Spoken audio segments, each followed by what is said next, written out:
As the quest for knowledge continues to progress forward, we find ourselves still asking questions about human behavior, social technology, and the future of mankind. 2 Crowder College instructors have been chosen to fill the void by exploring current news, popular culture, and weird science. Broadcasting from Crowder College, this is Psych-Out with Nathan and Jason. Welcome to the world of tomorrow!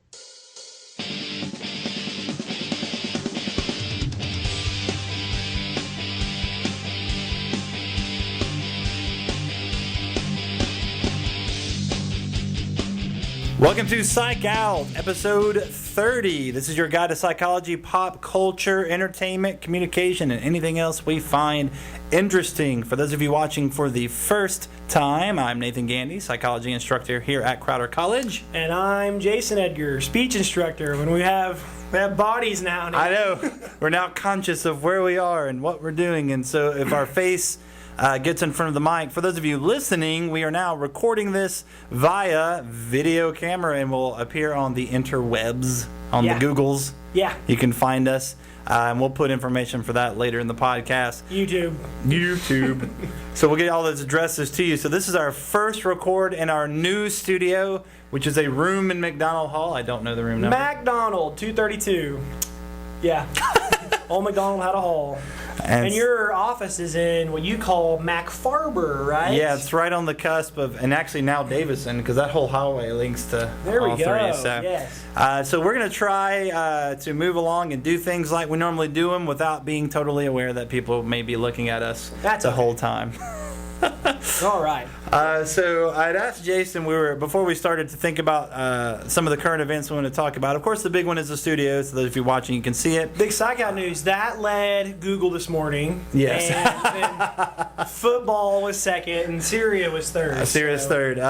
Let's do Syria first, because the sooner we pass it, the less I have to think about it and be sad. At the point where it gets to like a war, where we're continually going day in and day out, we'll stop talking about it, but we're still in that mystery. We record at 1:30, and I could pull up what's going on right now, and I'll just read you the headline. Syria backs Russian proposal for regime to hand over chemical weapons. And before this even, they said, hey, United States, if you attack us, there will be repercussions. And so they're like... Right, that was the president had an interview and said that. Yeah, they're kind of like being bullies here. But what they're saying here is that, like... And also Assad is saying that he didn't even know that they were using chemical weapons. I doubt that. But he is agreeing to hand over any chemical weapons he has. Now, I did some research over the weekend, Nathan. And whenever we made this pact of no using chemical weapons ever in the world... Yeah. Syria did the opposite. This was like in the 80s and 90s where they stockpiled weapons. Russia gave them some, Iran, and even, blame capitalism, the United States. Yeah. And so now Syria is potentially using chemical weapons. We don't have 100% proof that they have, but it looks like right now they're probably going to hand them over and probably not use them anymore, because even though they're saying, hey, we'll attack you, United States, if you attack us, they're still being like, we don't want to get into a war either. So right, and I believe this was a CNN/Gallup poll.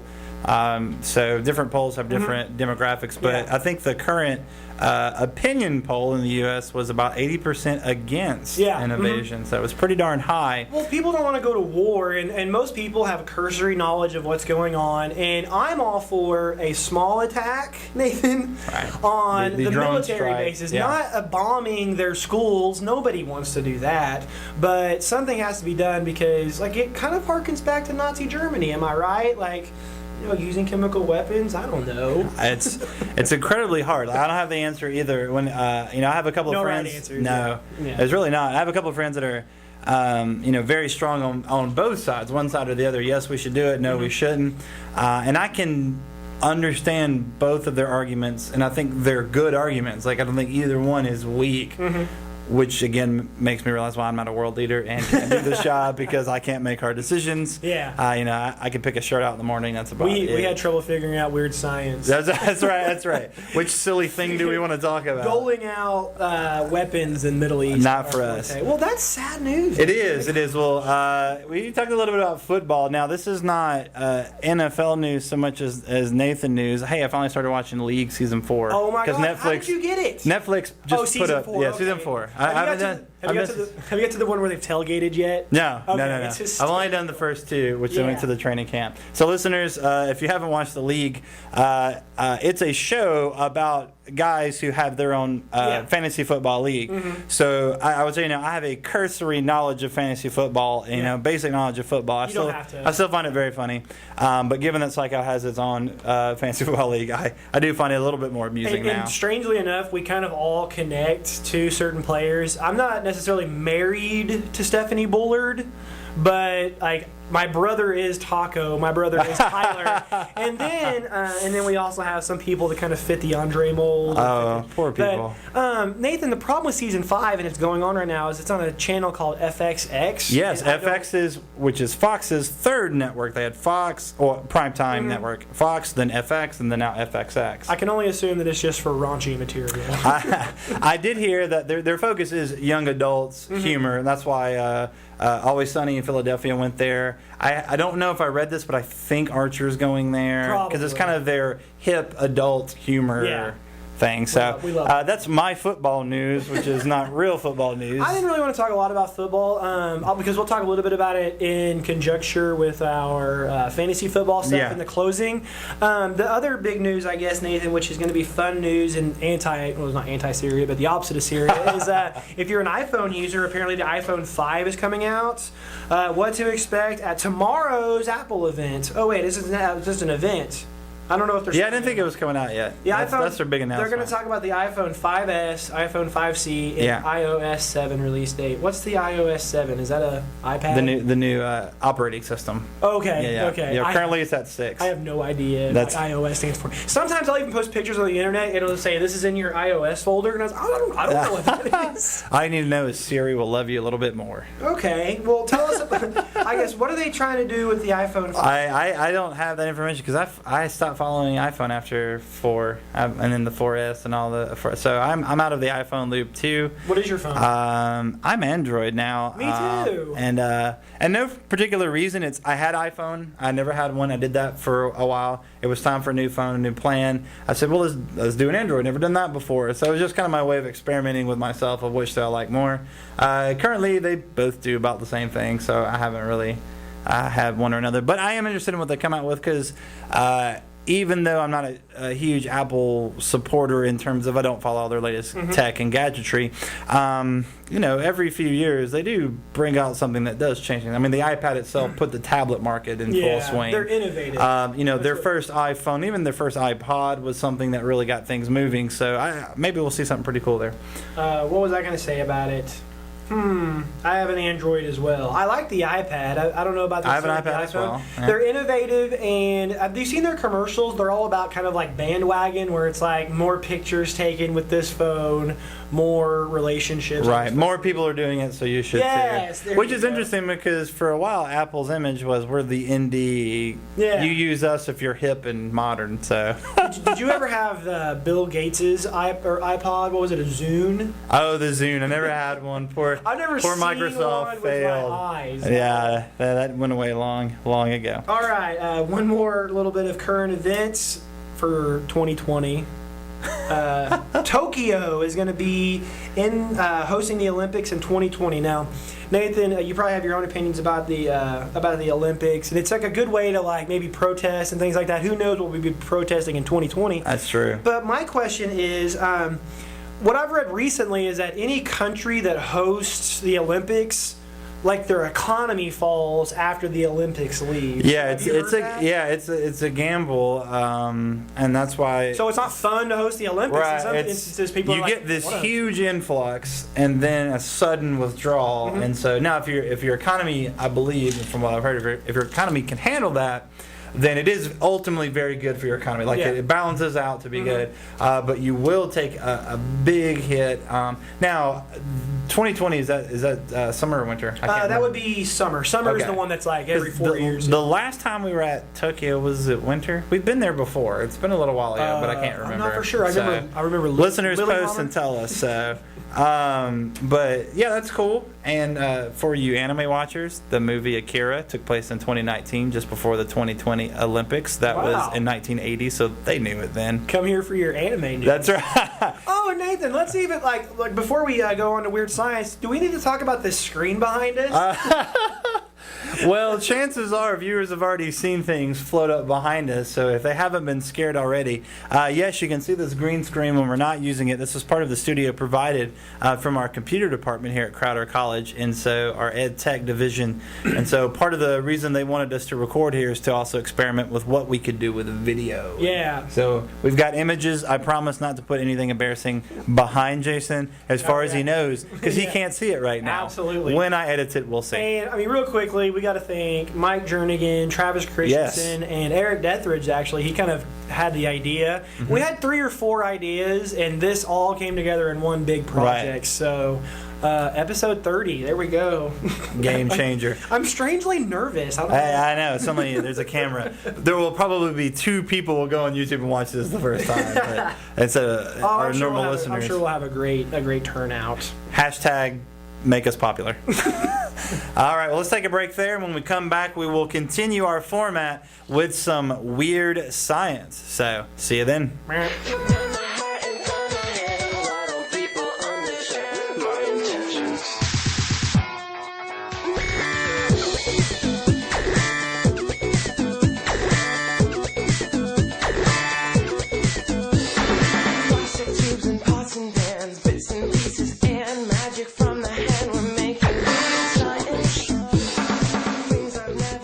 Welcome back to Psych-Out, and we are pleased to, for the first time ever, be doing the old weird science on YouTube. So weird YouTube science. Weird YouTube science. All right, Nathan. With the help of our green screen. Yeah, one of our favorite listeners, Nathan Gandy, posted an article on our wall that said super athletes can be awesome. No, I'm sorry. Science could give us super athletes, so why don't it?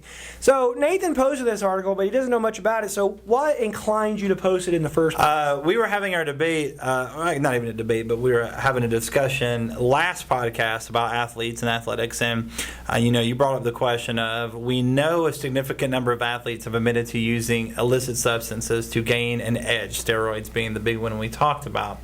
And so some people have made the counter argument that if this is becoming a prevailing trend, if there is a way to do it safely, why can't we genetically or chemically enhance athletes to take them farther in their performance than they are right now? I don't have an answer. I posted it because the article itself, check it out on our Facebook page, is a pretty good discussion of all sides of the issue, but I just thought it was apropos in talking about, we're moving into the future of the word I like to use, and you've heard me poke at it, transhumanism, changing humans into something else. Yeah. And already we've seen it, like with the Olympics. We had individuals who lost limbs and then had mechanical legs. Cheetah blades. Yeah, and would they be able to run? Does it give them an unfair advantage? What was that guy's name? Oscar Pistorius. Right? I believe so. The last bit of news about him was that he murdered his wife. Yes. Anyways.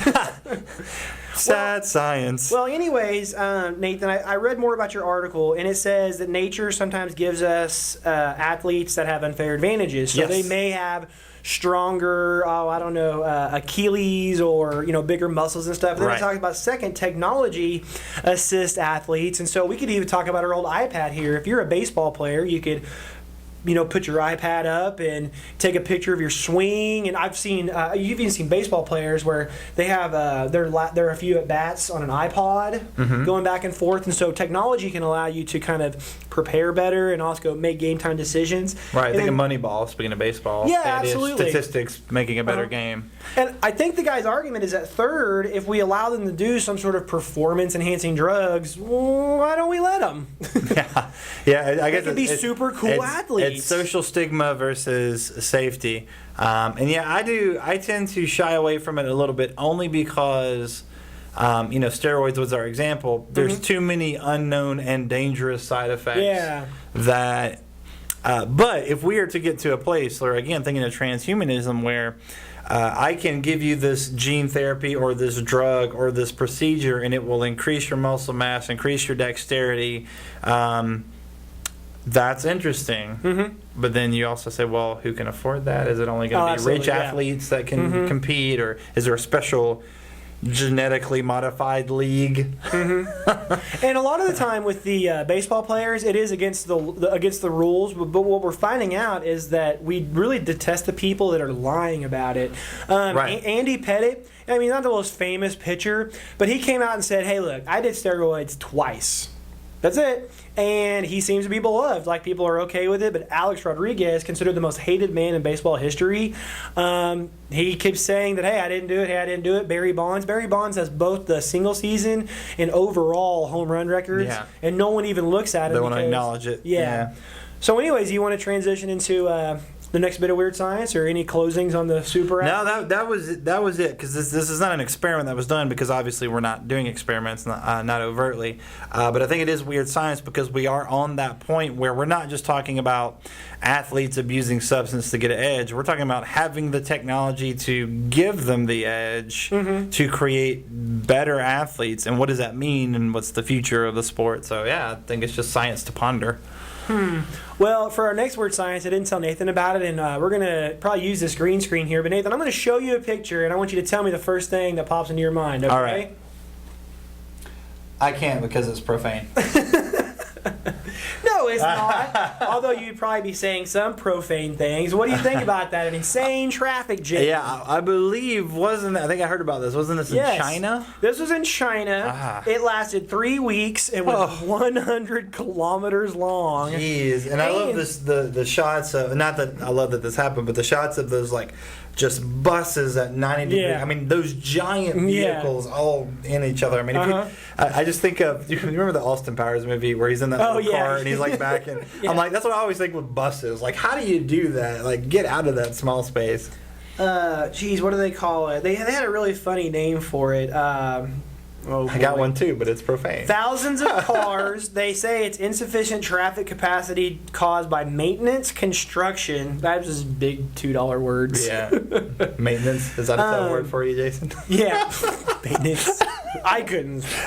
Oh, here's another one. Bureau. That's a Bureau. Oh, geez. One truck driver reportedly caved and bought instant noodles for 4 times the original price. What was that supposed to mean? So they were selling them food as they were stuck. Yeah. They were making money. On. Nice. Come on. They do with a hot dog cart, be like, are you going to be here for 12 hours? Now, Nathan, I want to ask you, because this kind of transitions into a little discussion about our feelings about traffic. Yes. Do you like traffic? Are you a big fan of traffic? Or that sounds like a loaded question. Who would say yes? I want to be stuck in a bunch of traffic. I mean, there's people that can't stand it, and then there's people that just absolutely hate it. Oh, so yeah. Are you saying, like, am I okay with it versus at the drop of a hat I want to violently burn cars? Yes. No, I'm more okay with it. For a couple of reasons. I particularly, like, well, let's think about where do we have traffic. Well, I live in a low traffic area, so I don't have it too often. Second, I have a job that is flexible. Yeah. Like, I could probably I don't come the minute I need to be in class. Sure. So, worst case, that could happen. Now, I lived in St. Louis for a couple of years, 3 years, and my wife.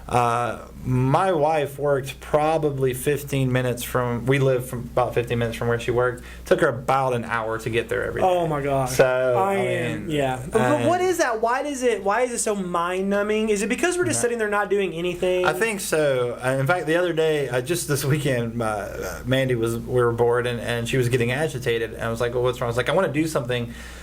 I'm not doing anything that has a goal at the end. So basically she was saying, like, I need to know I'm moving. Even if I'm playing a game, I'm going somewhere. She wants to be productive. Right, and so that traffic jam is that, like, like you said, there's no goal. Like, I'm not getting towards the thing that I need. So. And there's no internet access in your car, so you can't update your status.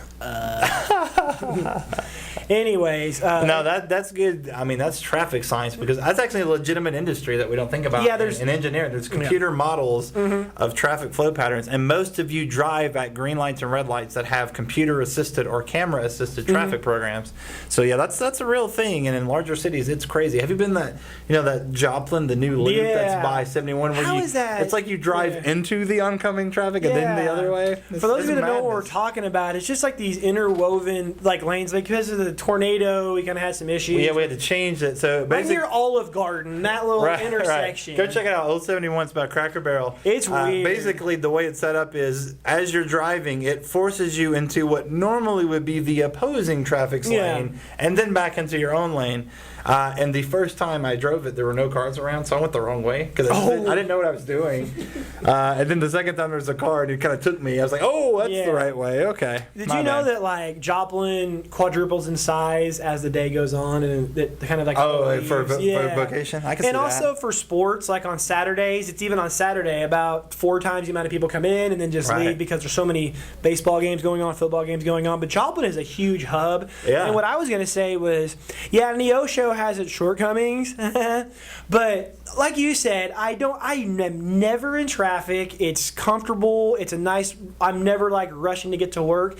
And the second that we go to Joplin to go to, let's say, McAllister's Deli, I'm in traffic for half the time. And so Joplin has tons of restaurants, but you're gonna get stuck. So traffic science. we haven't got stuck in Joplin for 14 days. How long did you say that was? Oh boy, 10 days. 10 days. No, I'm sorry, 3 weeks. 100 kilometers. 3 weeks. Gosh. Well, people are buying food apparently. Yeah. Talk about a traffic snarl. It's because they're on camera. You can't use made-up words.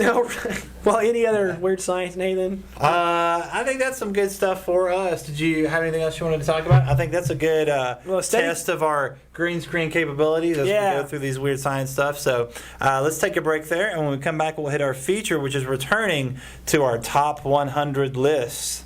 See you then.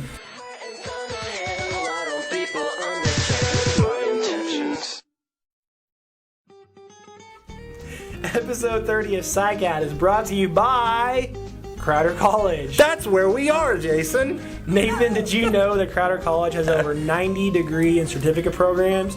Maybe that's why Crowder's so hot. 90 degrees. Whoa. With 9 locations, including Neosho, Webb City, Monett, Cassville, and coming soon to McDonald County, Crowder is sure to be close to home if you live in Southwest Missouri. I want to teach one class at McDonald County. How far is it to get there? From here? Yeah. Probably about 15 or 20 minutes, maybe 10. Maybe you'll see him. For sure. Maybe you'll see him. It's at the very southwest corner of Missouri. But, hey, Crowder's there. We're there. It's going to be there in about a year. We're everywhere. If you've seen, the pictures, it's going to be a pretty nice building. Tell me more, Jason. Well, whether you are going right into a career, Nathan, or preparing to transfer to a 4-year school, Crowder has options available for you. You want to hear those options? Tell us some options, Jason. Day, night, online, twilight, evening, flex classes, and even 8-week classes that fit into your busy schedule. I say that 8-week schedule because I actually teach one of those where on October 15th we just start all over. And try to catch up with them before finals. That was like a Dr. Seuss list there. That's a lot of things in a box on a car. Get a degree anywhere. Twilight. What is that even? Twilight. You can take classes with vampires. I don't know. Visit our website at www.crowder.edu or call Crowder anytime at 866-238-7788. Come to Crowder. Yes, we're there.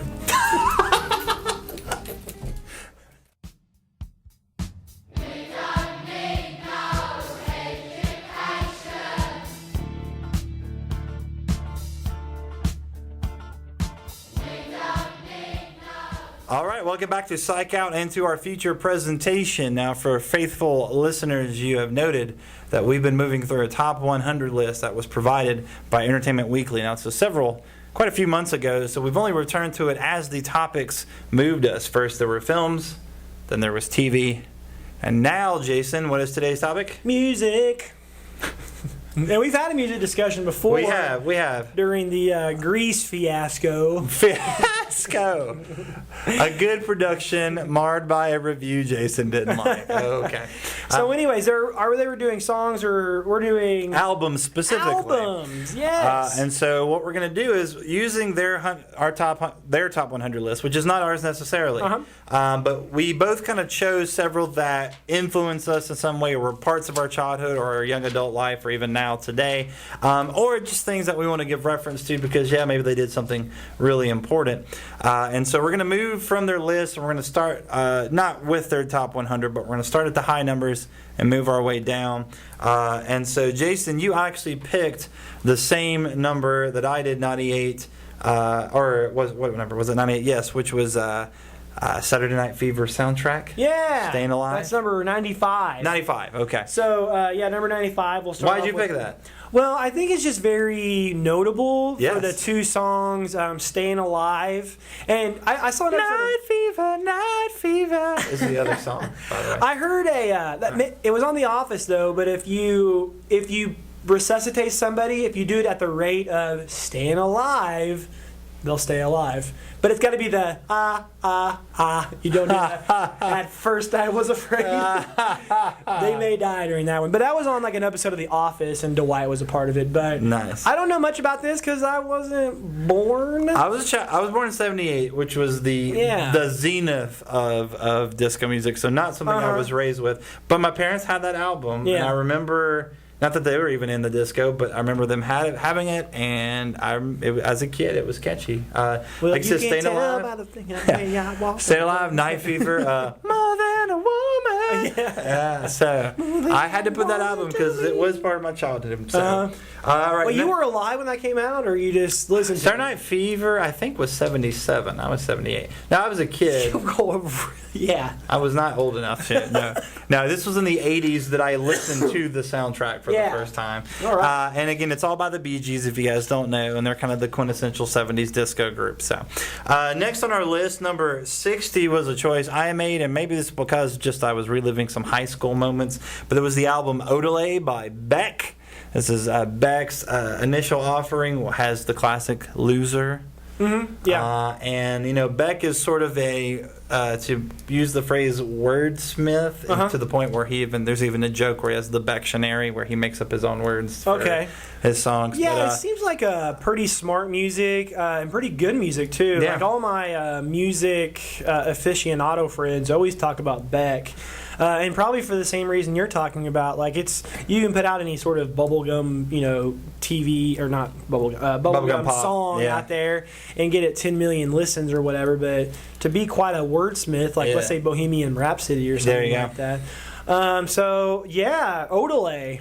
Check it out. Yeah. I thought the song My Summer Girl is my favorite Beck song. So I don't remember if it was on that album or not. I blur my Beck albums. They all kind of become one thing. Yeah. So there we go. Next on our list is one you picked, though it was also on my list. So what was that? AC/DC, Back in Black. Back in Black. Now I picked this because I don't know if I ever bought the album. This would have been whenever I was 5 or 6, but I was quite a bit older before. This is like quintessential jock rock, right? Like Hell's Bells, which is You Shook Me All Night Long. Which is kind of funny because in their initial, parlance of their character, I don't see them as sports or shock. Jock rock. It's more. But it is their music is not universal. Commercial, every commercial you see, Black and Black is on everything. Yeah, so. Iron Man, every one of his songs is Iron Man. But also, and this gets us into, do you listen to music whenever you work out? Yeah. You do? Why is that? Why do we have to have music like that? And I'm sure you're listening to this and not Dan Fogelberg. Yeah, I mean, I'm probably not even going to listen to Beck or Bee Gees as we previously mentioned because I need something driving. Yeah, it's got to have a... There we go. Whenever I talk about working out, I guess I'm doing the butterfly. I get every time you've mentioned it, it's the butterfly. That's the only thing you do at the gym. All right. I have to have the next one because it goes from 42 to 41. Yeah. But I can actually bring some discussion on this Marshall Mathers LP, AKA Eminem. There we go. And LP stands for long play. Did you know that? Yes, I did. Oh, yeah, you're the music guy. It's a record. Yeah, he knows what overtones means also. But anyways, Marshall Mathers, this came out, I mean, dare we say, white rapper, but really good. He actually made the news this weekend, Nathan. Some team in Detroit, may have been Michigan, oh boy, I'm going to get that one wrong. But he was being interviewed on Saturday Night College Football, and it was just a really awkward interview from like start to finish. And the reason for that is because he's putting out the sequel to this album that looks like it was put out in 2000. Okay. So not much more to say there. What was on there? Stan, The Way I Am, just his really like just coming out album, and I don't know. Wow, what would be the good song on there? I don't know if Without Me was on there. There was one more. Lame. I don't know. Did you ever see the movie? 8 Mile? The new movie? No. That is about Eminem. Or he played a character. Did you see the new reboot, 21 Jump Street? Yeah. That's like the flashbacks at the beginning where they're all dressed like Marvel. Yeah. Just because I remember that. Maybe that's the real Slim Shady. Maybe that's the real Slim Shady. Yeah, okay, cool. Okay. All right. Now we have 37 on our list. Was something we also both picked, so we decided to make sure we brought it up, and that is Pink Floyd, Dark Side of the Moon. And we can even say in a word or in a sentence what Entertainment Weekly says, the greatest and most blacklight friendly headphones album of all time, hands down.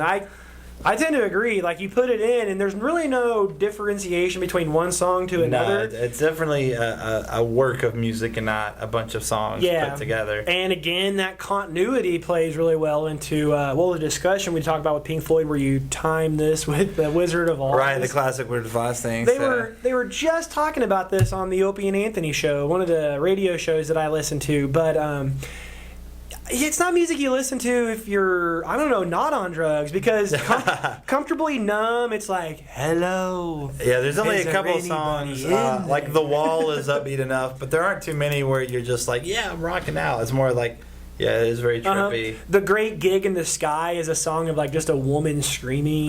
But think about that. The Great Gig in the Sky, that's like a synonym for tornado. Yeah.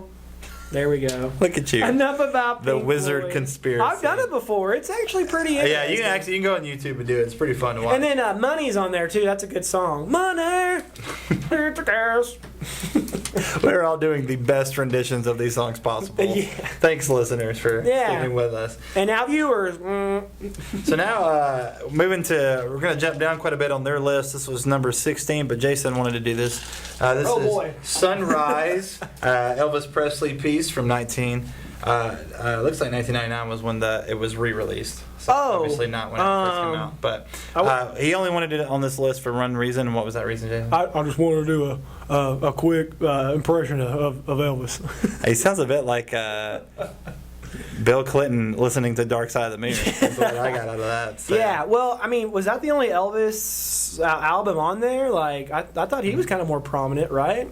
Maybe he was like a live concert guy. To be fair, there are several albums not on this list that I picked, and they're not a single one. Is Jack Johnson, and he's my favorite guy.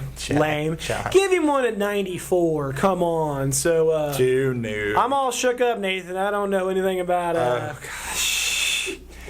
I don't know much about Elvis, so let's move on to 14. 14 was At Folsom Prison, Johnny Cash.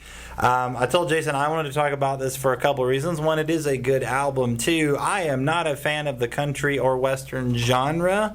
However, this man knows how to rock an album, and not only was he influential in that movement, but I like to call him the proto-goth. I mean, he really was the gothic idea and ideology in his music, even before the 80s punk scene came on, and then ultimately sort of morphed into that. And also, like a number of these people, I came late to the game. Obviously, I wasn't alive when Folsom Prison was first released, and so I'm always impressed. I shouldn't say impressed. I'm impressed by myself it's fortunate when you get exposed to something later in life and you're like, oh, it turns out I really do like this, or I really can't like this genre, country being that genre. I guess being taped out of prison kind of gave it a more rugged feel. Absolutely. And yeah, it's a Hollywood movie based on history, but if you didn't see Walk the Line, Joaquin Phoenix doing his Johnny Cash, it's actually, I thought, a darn good movie, and if you're not interested in Johnny Cash, it's one of those that can kind of make you think more about it, kind of get into that.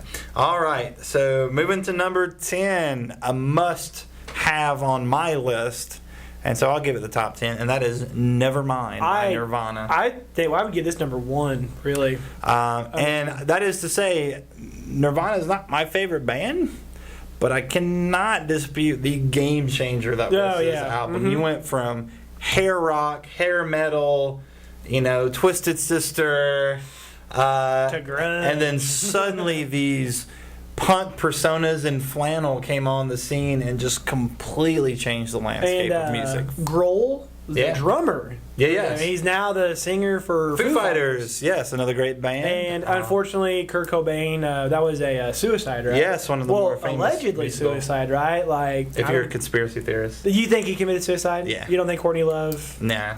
Okay.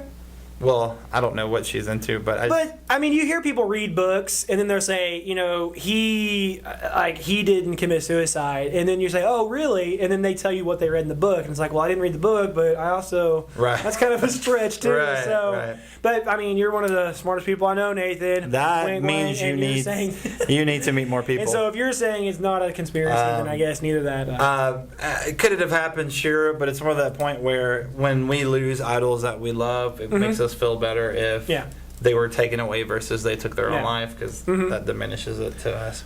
My brother Tyler says that this album, you hear Nirvana just keep getting better and better and better and better. I agree. And then all of a sudden, you have the suicide, and then they just split up. They were going to split up anyways, but and then that just leaves the whole world wanting more. So. Absolutely. There we go. Now, number 8 on their list was something Jason wanted to talk about because he maybe had an objection to Soapbox.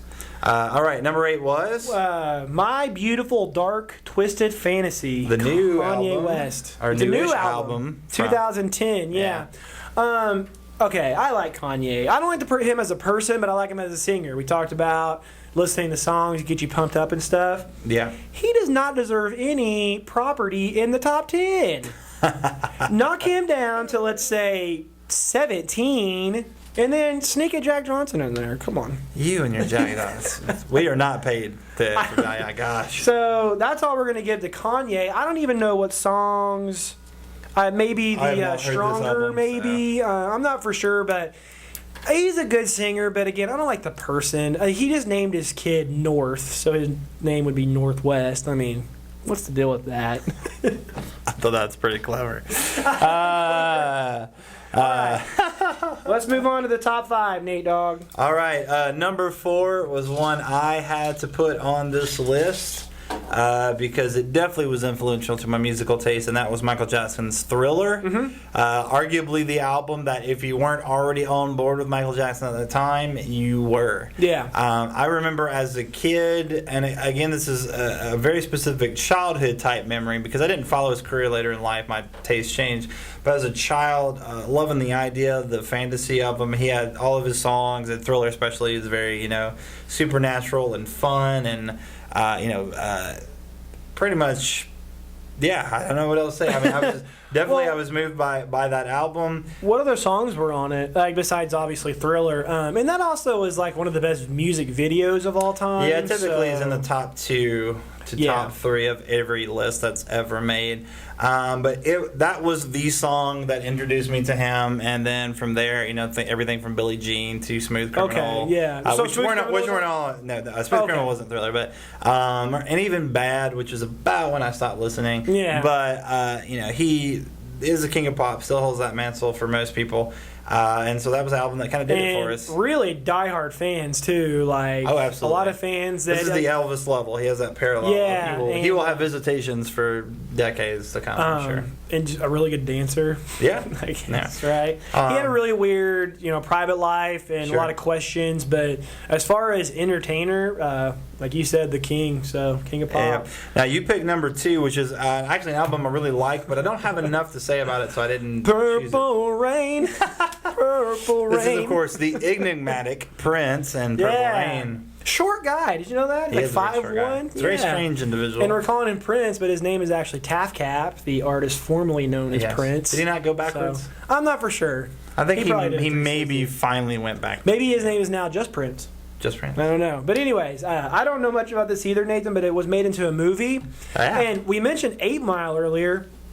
Purple Rain and 8 Mile are the only movies that had a top box office, song, and album, I believe. And it's like that's a hard kind of trifecta to get. The hat trick of music entertainment. Well, you essentially have to have the guy singing the album, and then has starred in the movie. Yeah. So, whenever Eminem did it for 8 Mile, it was the first time since Prince. So, all right, good for them. Hello. Right now, it will probably not surprise anyone what the number 1 group is on this list. Now, you might debate which album of theirs is your favorite, but you're not going to talk about a top 100 list of music and not have who, Jason? The Beatles from 1966. That's my crowd. No. Nathan, again, going back to Eminem. Eminem is the number 1 seller since 2000. The Beatles are number 2. Can you believe that? As far as like album sales, continually sell. Jeez, that is wild. But one of the most, and this magazine makes the argument that it's their number 1 most influential rock group, album group of all time. And we didn't do the whole list, but they had a couple of albums from the Beatles they put on there, so worth noting as well. I enjoy the Beatles, but this is where I have that kind of weird moment of I enjoy them, but I don't listen to them regularly. They're just not an influential band to me. But it's hard to say that because you mentioned diehard fans, and my wife is one of them where she's like, they're awesome, and her father as well, they're awesome. And I'm like, yeah, they're all right. But I don't mean that disparagingly. I just didn't grow up with them, nor was I exposed to them a lot. I absolutely appreciate what they do, and I can hear that in their music. I just wasn't fed that and therefore didn't consume it that same way. So I'm not as well versed on Beatle or Beatlemania. And they also taught the world how to not spell Beatles correctly, because isn't it B-E-E-T-L-E-S? Not if you're awesome. Rock group, the Beatles. I'm sure you could just spell it Beatles and it's like fair enough. You ever see that movie? Just vowels. That Thing You Do? Yes, great movie. Yeah. Great. Sort of that, not parodying, but homage to the Beatles. Career and lifestyle. Go up and go down, and a lot of good people in that show that are still pumping out stuff. Well, I mean, I guess Tom Hanks. Yeah. So, okay, I guess that's it. That's our big mouthful of music. So, if you agree or disagree, please get on Facebook and post what bands you think should be in the top 10, or give us a Twitter. We'll give you that contact information for first-time watchers and listeners coming up soon. So, let's take a break, and we're gonna have a little closer, wrap things up. So, thanks for sticking with us. Nathan and I would once again like to stop and give thanks to all of you, the dedicated listeners of Psych-Out. Remember, you can subscribe to us for free on iTunes. Just search for Psych-Out under podcast, find our page, and hit subscribe. You can also listen for free anytime at psych-out.podbean.com. Like and follow Psych-Out pages on Facebook and Twitter at Psych-Out66 for daily podcast-worthy posts. And be part of the show by posting or sharing on our walls the latest in current events, weird science, or pop culture. Thanks for listening to Psych-Out. Psych you out in the end. I know, you know. I know, you know. Welcome back to Psych-Out. We are here at the end of episode 30 and the first of our video extravaganza. We need to hire a jingle writer. We have our green screen, which we've used today. Hopefully, watchers enjoyed it. If you're just listeners, you can check us out on YouTube. That channel, we will actually add a commercial after recording because we have to get the domain registry, but it most likely will be Psych-Out, Psych-Out. And so do watch us if you want to see us twice. We'll have the address on our Facebook or Twitter page. Absolutely. So check it out. And if you have suggestions of things you'd like to see us not only do and story-wise like we've asked before, but hey, if you want to see some video fun stuff, Jason, you can now see us. So yeah. If you need us to dress all pretty for you. Sure. We're wearing black for the meantime. Yes. At least I am. All right, Nathan, like we always talk about ourselves in the fourth block here because, well, if you stay with us this long, you must like us. So anyways, I wanted to talk a little bit about the opening week of Psych-Out Fantasy Football. Did you hear what Peyton Manning did on Thursday night, Nathan? Die. He died. No, actually, I didn't. they have a Thursday night opener where the Super Bowl champions will play a really good team. Okay. It was the Ravens versus the Broncos, and Peyton Manning threw 7 touchdowns, and that is very rare. It's only happened twice in the NFL, and it was like last Thursday. Well, anyways, in the league we're in, we play this league where you get a lot of points for not only receptions but touchdowns.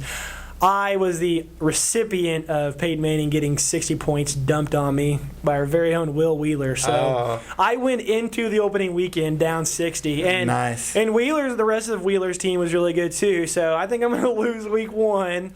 I think Tyler is going to beat Brandon. We still got Monday Night Football, four teams left. And Monday nights whenever we usually figure out who won and lost. But I'm pretty sure I'm going to be 0-1 after this week. So... Life lesson. The podcaster of steals are not doing very well. But anyways, we'll keep you updated on that. How did you like the video opener, Nathan? I like it because I made it. Yes. Yeah, we got a nice little intro. Not only we got new music, new narration for listeners, but if you also watch it, you'll see some video we put up there to go with the new music and new narration. So we're trying some new things. So if you didn't like some of the old stuff, you can write us and tell us about it. But we wanted to kind of reboot ourselves for this first video launch. 2.0. 2.0. On 3.0. All right. But we'll keep playing with it. Now, my video editing skills are a bit rough now, so give us time. We're learning. Now, during the summer, cut us some slack, Jack. I like how we assume people are just angry at us, even though we haven't even finished recording. This is the worst. Okay, can't be the worst. We're talking about football. Okay, so, Nathan, you watching any TV? I am. I like it. We're in the summer months, which means that the fall season is just now starting or about to start. So soon you and I will be discussing a lot of stuff. The only summer show that's left is not really an episodic show. Do you remember when ABC had that show, Whose Line Is It Anyway, the improv show? It was based on an English show. Yeah. Well, CW picked it up, rebooted it, brought most of the main crew back. And my wife and I, that's just been one we've enjoyed throwing on. Has it been pretty funny? Yeah, it's been quite good. Aisha Taylor, who is Lana. Tyler. She's the host and does a really good job. You've got Wayne Brady, Colin Mockery, Ron Stiles back. I love Ryan Stiles. And they have a good... They have a good guest every week. I prefer the British version because it just seems a little more improv. And I mean, I go into an improv show wanting improv, and so it's Wayne Brady. He's always like, this is my generalization about Whose Line, but Wayne Brady is doing the weather as James Taylor. Well, I think he's rehearsed that a time or two. And improv is supposed to be no. And I will say, I feel this one is closer to the British than the ABC because they have been throwing some new things. For example, they did a musical thing the other day, but they threw styles that were nonsense because it was because Ryan got to pick the style. Yeah, okay. So, or they've got some new features they've never done before. Period. So I feel a little bit better. I absolutely agree with you. I thought near the end of the ABC run, yes, improvers practice. That's how they learn their craft. Yeah. But you felt like you're kind of getting the same stuff. So that's what I've been watching. But no big episodic, big TVs. Your program's wrapping up, which we'll save and talk about when they do. Because wrapping up, Dexter. I'm afraid we'll have to console you. Oh boy, 2 or 3 drama is wrapping up. And what's funny is that this actor Dean Norris. He's wrapping up Under the Dome and Breaking Bad. My two favorite shows, Breaking Bad and Dexter, as you know, are both ending this month, 2 or 3 episodes away. Inconsolable. And they are just at fever pitches. Like, both these shows are about hidden identities. Yeah. And both identities are out, and people are attacking them. Like, I can't even... I could explain Breaking Bad, but I really don't want to. But let's just say there's... Walter White is in the middle of a lot of gunfire. And on one side is the DEA, and on the other side is a white supremacy group. So, yuck. And then there's a killer that's chasing after Dexter right now, and he's like a couple days away from shipping off to Argentina. It's gotten so crazy with Dexter. All right. But, I mean, right now, if you were to ask me, I think Breaking Bad's probably better than Dexter. It's got such a great story. People think I'm a big Dexter-aholic, and I am, but Breaking Bad is a way better show. Yeah, and Under the Dome is just kind of cheesy. Bleh. They're in a dome. So are snowmen on Christmas. Give it up. Oh my gosh. So anyways, last thing, talking about me and Nathan got a mandate on We do Thursday. Nathan has invited me before to go see Riff Tracks, and I said, no, Nathan, that sounds like a silly thing. No, stop coming to my house unannounced in the night. We're going to go watch Riff Tracks. I don't know what you're referring to there. You were asleep through most of it. Okay. Mystery Science Theater. So how do they do this, Nathan? How does the Riff Tracks do a live kind of Mystery Science Theater? All right. So basically, they filmed this at an event hall, so there's actually an audience as well. But the 3 of them are on stage, and they have a big screen behind them. They have their scripts in front of them, and they have a little monitor so they can see what's going on. So they're basically just live reading the jokes that they've written for this movie. Now, since it's going to be in theaters, which is how we're watching it because it's broadcast across the country, they can flip the camera feed so that just the movie is on while they're talking, or they'll do the split screen where you'll see their faces and you'll see the movie.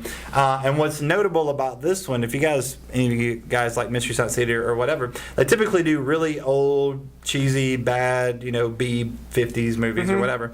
They did a Kickstarter and got funds to do a Hollywood film. Okay. Because you have to pay for the rights of these movies. Okay. Like in most movie studios will and not that's let the you reason do why this. they do crappy movies, because there's no rights, there's right? No rights. Yeah, it's very expensive. They wanted to do Twilight live. That was their Kickstarter, which they've done online, which you can see. That would be hysterical. It's really good. But to do live, and they just couldn't get the money, or the company wouldn't let them do it, probably.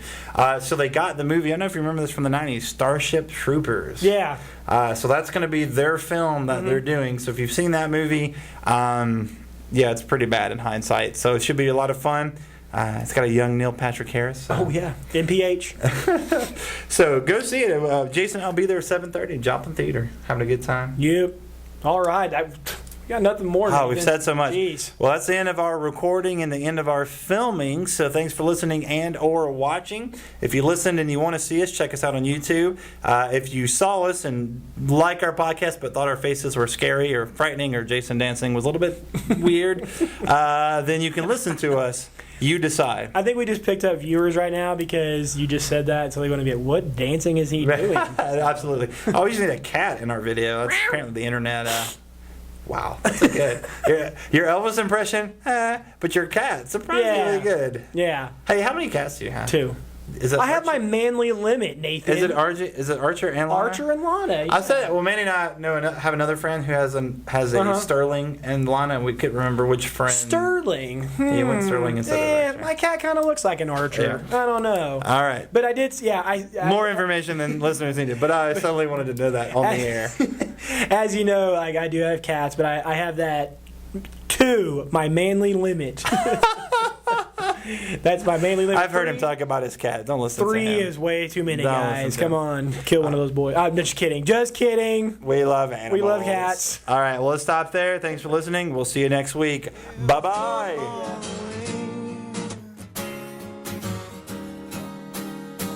When the cavalry comes, we're looking for a reason to break down these walls and jump. When the cavalry comes, we're looking for a reason to show you the brave don't run. No, they don't run.